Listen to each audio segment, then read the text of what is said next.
हम परमेश्वर का धन्यवाद करते हैं। परमेश्वर ने हमें एक बार फिर से यह अवसर दे दिया है कि हम परमेश्वर के ज्ञान और उसके वचन के प्रकाशन में बढ़ते चले जाएं। तो आइए एक वचन को हम देखते हैं, नीति वचन उसका 20 अध्याय और 7 वचन पे निगाहें डालते हैं, उसका मनन करते हैं। यहाँ परमेश्वर का वचन कहता है, धर्मी जो खराई से चलता रहता है उसके पीछे उसके बाल बच्चे धन्य होते हैं। परमेश्वर का धन्यवाद हो इस वचन की अगुवाई के लिए। मेरे प्रियो, ये सच भी है। धर्मी जो खुदा का भय मानने वाला इंसान है, धार्मिकता से जीवन को व्यतीत करने वाला, जो खराई से सच के मार्ग पे चलता है और सत्य को सत्य, असत्य को असत्य मानता है, तो लिखा गया उसके पीछे उसके बाल बच्चे धन्य होते हैं। उसके बाल बच्चे जो हैं भूखे नहीं मरते हैं, खुदा की कृपा दृष्टि उन पे रहती है, और जो कुछ पिता ने बोया होता है बच्चे उसका फल काटते हैं। इस वचन को समझने के लिए हमें एक घटना पे जाना पड़ेगा। राजा सुलेमान के पिता के दिनों की एक घटना है, राजा दाऊद के समय की।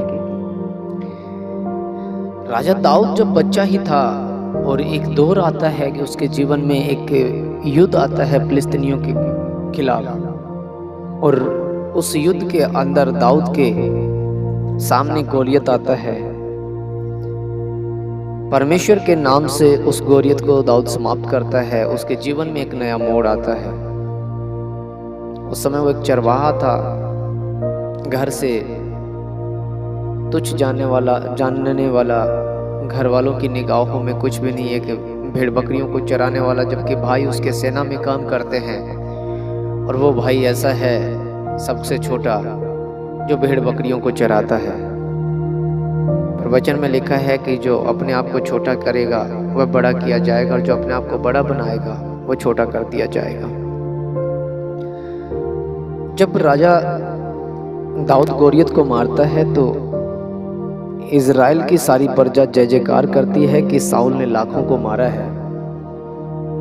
नहीं, साउल ने तो हजारों को मारा है, पर दाऊद ने तो लाखों को मारा है। और यह बात साउल को अच्छी नहीं लगती है। साउल को इस बात के कन्फर्म हो जाता है कि आने वाले दौर में यह लड़का कहीं बगावत पे न उतर आए, कोई आंदोलन ना छिड़ जाए और तेरे राज्य का अंत ना हो जाए, इसलिए इसको रास्ते से हटाना ही अच्छी बात है। साउल जो है राजा दाऊद के खिलाफ षड्यंत्र रचता है दाऊद को मारने के लिए, और इस षड्यंत्र के अंदर दाऊद की जो मदद करता है, दाऊद की जो सहायता करता है, उस लड़के का नाम होता है योनातान।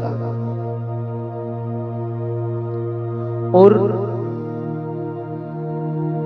जब हम योनातान के जीवन को देखते हैं, बहुत बार ऐसा हुआ कि साउल ने दाऊद को मारना चाहा, लेकिन योनातान ने अपने पिता की युक्तियों को दाऊद के सामने जा करके बताया कि मेरा पिता तुझसे क्या चाहता है, वह तेरे प्राणों को लेना चाहता है और तू उससे बच के रहना। इन बातों के दौरान एक समय आता है, साउल का संपूर्ण घराना मारा जाता है, जिसमें से साउल का बेटा योनातान भी मारा जाता है। समय का फेर बदलता है, खुदा ने जो चाहा वही होता है, दाऊद राजा बन जाता है।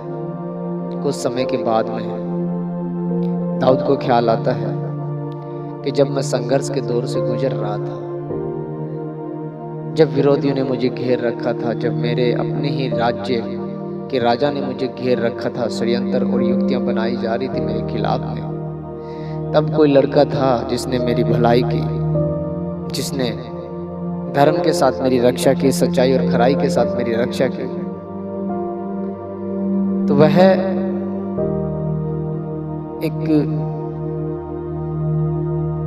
सेवक को बुलाता है, जो सेवक साउल के घराने से राजा दाऊद को मिला था, उसका नाम होता है सिबा। और सिबा से पूछता है कि क्या साउल के घराने में आज भी कोई जिंदा है? तो सिबा दाऊद से कहता है कि हाँ, उसके घराने में योनातान का बेटा है मपीबोशेत, वो आज भी जिंदा है और पांव से लंगड़ा है। जो शाऊल का पोता, योनातान का पुत्र मपीबोशेत, राजा दाऊद सीबा से आज्ञा देता है कि उसे बुलाओ, क्योंकि उसके पिता के कारण मैं उसके साथ भलाई करूंगा।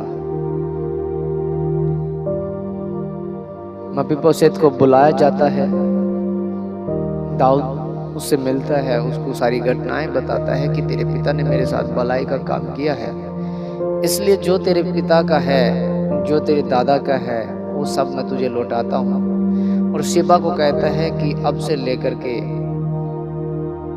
जब तक तेरे प्राण हैं, तू मपीबोशेत के घराने को संभालेगा, इसका सारा जो जमीन है, जायदाद है, उसको संभालेगा और ये मेरी ही मेज से खाएगा।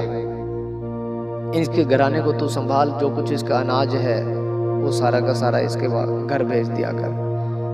जो पांव से लंगड़ा था, जो काम नहीं कर सकता था, जिसको खौफ रहता था दाऊद का कि जिसका मेरा दादा दुश्मन था वो मेरे साथ क्या बिताएगा, डरा सहमा सा रहता था। लेकिन पिता ने कर्म अच्छे किए थे, पिता धर्म और खराई के साथ चलने वाला था, भलाई के साथ चलने वाला था, उसने सत्य का साथ दिया। अपने पिता जो झूठ का सहारा लेकर के दुष्टता करता हुआ फिरता था, फिर भी उसने अपने पिता की दुष्टता को त्यागा और परमेश्वर के मार्ग पे चलते हुए, और ये जाना कि ये परमेश्वर का अभिषिक्त जन है, इस पे खुदा का आत्मा उतरता है और नबी है और आने वाले समय में ये दौर आएगा।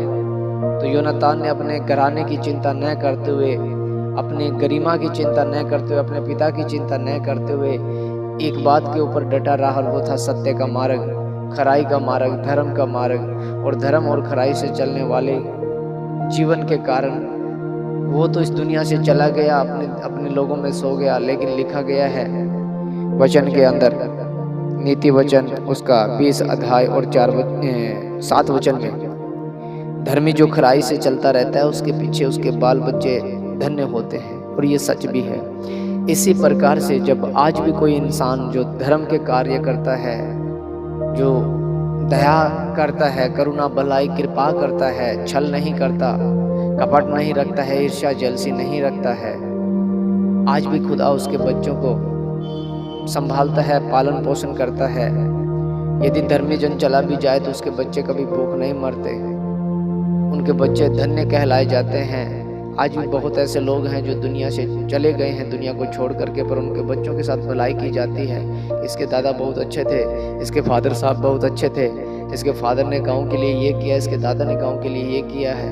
कोई बॉर्डर के ऊपर लड़ते हुए धर्म की रक्षा, अपने देश की रक्षा करते हुए प्राण दे देते हैं, उनके बच्चों को पीछे बहुत ज़्यादा आदर दिया जाता है कि धन्य है ऐसे बेटे जिनके फादर ने देश की रक्षा की हो। तो जो धर्म के काम करता है उसके बच्चे वास्तव में धर्मी काउंट होते हैं। खुदा के लेखे के अंदर आध्यात्मिक जीवन में, भौतिक जीवन में बहुत ही आशीषों को वो पाते हैं। इस वचन के द्वारा प्रभु आप सबको आशीषित दें, बरकतें दें।